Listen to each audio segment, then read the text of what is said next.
Valkyria is Sweden's first and only dive machine. Well, regarding coasters. Dive coasters are a type of ride that today are pretty split up between audiences. You got the general public who loves the large, intimidating, yet short adrenaline boosting rides. And then you have the thusies who would have rather had an RMC than the quote-unquote one-trick pony. But when it comes down to it, they're damn good rides for the respective parks, and Valkyria especially fits in beautifully with Liseberg's lineup of rides and seems quite popular as well. It's also one of the more highly praised dive coasters among fans. I've particularly heard it being called the Emperor of Europe. The coaster, that is, not the actual Emperor of all of Europe. Hail Caesar! Hail! For me, it's definitely not a ride lacking in quality, and I was quite impressed with it. So today I'm gonna review it. I wrote it in July of 2023, and let's talk about the technicals. Tech. 1 billion cubits in height! Valkyria is a B&M dive coaster. Specifically, it's one of the mini dives, with 6 seats per row. They have spread across Europe and now also the US. It opened in 2018 as Sweden's first B&M, now one of 2, and it features the normal 18-rider trains over 3 rows. And they're pretty comfortable. You got some laid-back bucket seats that really sink you in, and then you got vest restraints on this one. It's the only one I've done out of 3 dive coasters that have vest restraints, but I'll say they're completely fine, and they're more refined than the older versions like seen on older wing coasters. These are less restrictive, lighter, and more flexible, and therefore quite comfortable and hardly restricting on forces. They're not quite as good as a new Vekoma vest like on PhotoMIX, but they certainly could be worse. It's 154.2 feet tall, which makes it the second tallest coaster in Sweden after Wildfire, and it really towers over Liseberg despite not even being located on the hill of the park. It's 2,296.6 feet long, which is nothing spectacular, but still a solid length for a mini dive coaster as opposed to some others. And it goes 65.2 miles an hour, which makes it the second fastest coaster in Sweden also after Wildfire. It can't quite top the Woody, but when you ride it, it feels like it probably could be the largest coaster in the country. Finally, it's got a ride duration of 36 seconds from when you hit the holding brake after the lift hill until you hit the final brake run, which is actually a longer duration than Demonen at Tivoli Gardens, which is a fully fledged looping coaster. So that's a very solid ride duration. And it's got 3 inversions, a traditional Immelman loop like pretty much all the dive coasters now. How original! A 0G roll and a hardline roll. Ever seen someone so shiny? Valkyria is fucking gorgeous on Liseberg's skyline. If you stand from the top of the hill in the park and look at it, you're just gonna be in pure awe. It looks great. It's got this wonderful location on the edge of the park and a wonderful angle where the drop just points out towards the rest of the park. And of course, we have to talk about the golden color. Look at that, look! Of all rides I've ridden that are colored gold, this is the prettiest one of them all.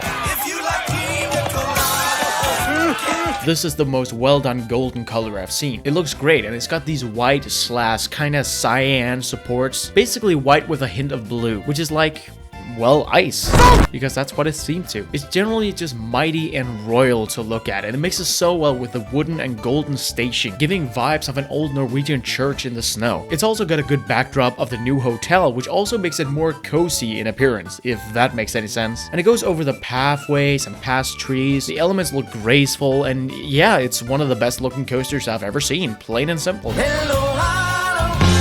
with me, sing for the year.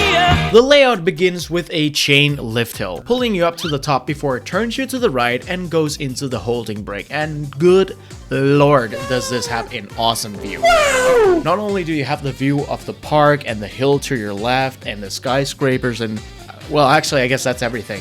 But it's a damn good view. You pull into the holding brake where the further front you sit, the more forward hang time you'll feel. And of course, in the front row, looking straight down the drop is just freaking surreal and absolutely awesome. So when you drop on this drop, in the front row, you get some nice and graceful, but slightly weaker floater airtime. That, of course, is a lot of fun when you dive straight toward the ground. And in the back row, you'll get some much stronger floater airtime. I will say this drop is probably the weakest of the 3 B&M dive coasters I've done. I've done Kake at HeidePark and Oblivion the Black Hole at Gardaland as well. Both of those had a bit more of a kick on their drops. Specifically, I would call it at least flojector to weaker ejector airtime when you're in the back row. Whereas on Valkyria, it is not quite as strong as that. The vest restraints might have something to do with that. What the hell is that? a fucking vest. You look like Pinocchio. But not necessarily. Just expect some very strong, great floater airtime. Then you go into the tunnel here and experience some very good positive forces that continue into the Immelmann loop. You can actually get a very minor gray out going into this inversion. And the inversion itself is definitely dominated by those positive forces because you won't really feel any airtime or hang time or whatever in the Immelmann itself because it's actually relatively fast. Nor will you experience any laterals twisting out of it. It's all about the positives heading into it. But then you have the overbank, and this is such a small and low to the ground overbank, so you just hammer through it. You get a little bit of laterals toward your left when you head into the bank itself, but it's very minor, and pretty much you won't really experience any forces on this overbank. Generally, it's all about the speed. Then you have the zero-G roll, which is a very great inversion. The further toward the side of the car you sit, the more whippy it's gonna be. Especially if you sit all the way on the right side, you're gonna get some awesome, very sustained and great lateral forces toward your right side. If you've ridden Flug der Dämonen at HeidePark, it is exactly like the laterals you can get in that zero-G roll. And of course, it's unbelievably floaty in every seat. You will absolutely be out of your seat just floating with no gravity at all.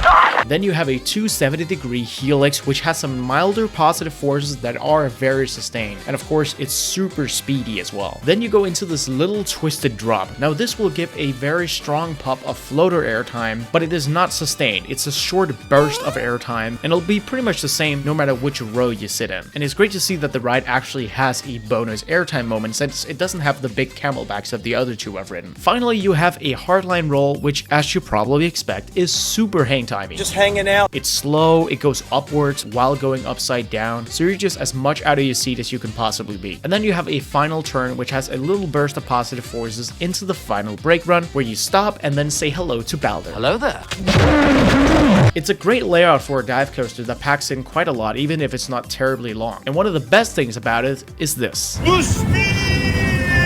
The pacing is one of Valkyria's greatest qualities. The entire layout is just low to the ground, so it's a bit of a speed demon. It's certainly an improvement for how the pacing can be on older and larger dive coasters. It's one of the best things about the mini versions, and Valkyria takes full advantage of it. There's no sign of slowing down or letting up or anything. It feels faster than I expected as well, and we pretty much all agreed in my group that the speed was the highlight of the ride. The types of elements also help that as well. All the elements are kind of small. I mean, just look at the overbank. That's the most speedy feeling element of the ride. So pacing top notch on this ride. What is my purpose? You pass butter.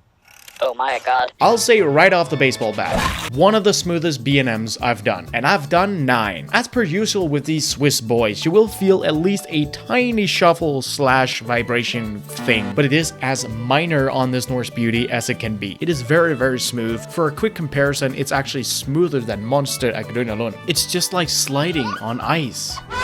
Which makes sense with the icy supports. Shut the fuck up, bitch! Alright, I'm sorry. It's super smooth. Don't worry about it. Let's move on. Do you know what a Valkyria is? No. Like Loke and Balder, Valkyria is themed to Old Norse mythology. Specifically, it's themed to the Valkyries who... No, you know what? I know someone who's better at explaining what a Valkyrie is. So the Valkyries, you can say that they were the angels of the Norse mythology. It was best to die on the battlefield, because then you end up with the gods. So the Valkyrie goes up, searching on the battlefield for the bravest warrior that has died. Pick him up, take him on a ride, and put him where he belongs, at Valhalla, the station. Valhalla, yes. Basically, it's themed to the angels of Viking lore, which is fucking badass. And the biggest thing telling you this is the station building, which looks like it was built in holy pine.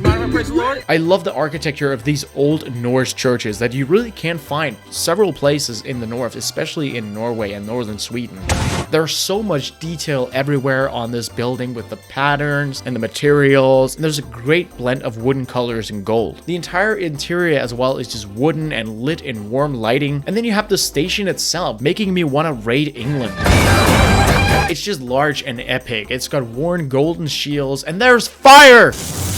There's epic Viking style orchestral music in the station as well, which is my freaking weakness. So they went all in on the theming for the station. The rest of the layout isn't necessarily themed, but everything before it sets the tone perfectly, and I absolutely love it. I am biased toward the topic of the theme, of course. It's my personal favorite type of theming, this Norse mythology stuff, but that's beside the point. It's a greatly themed coaster, doesn't really have any throughout the layout, but doesn't really need it. And yeah, next category.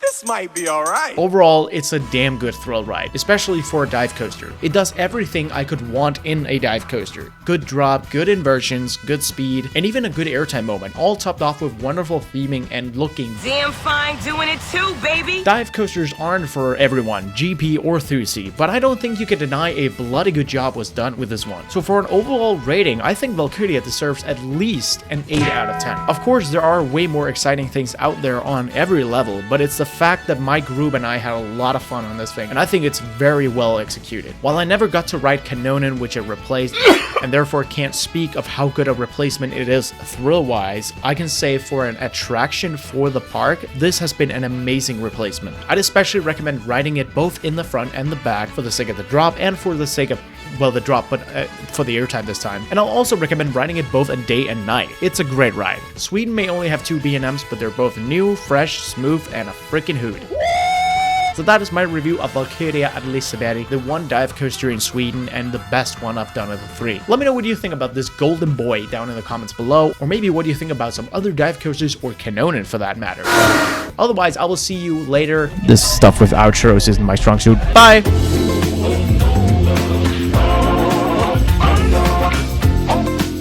Oh, no.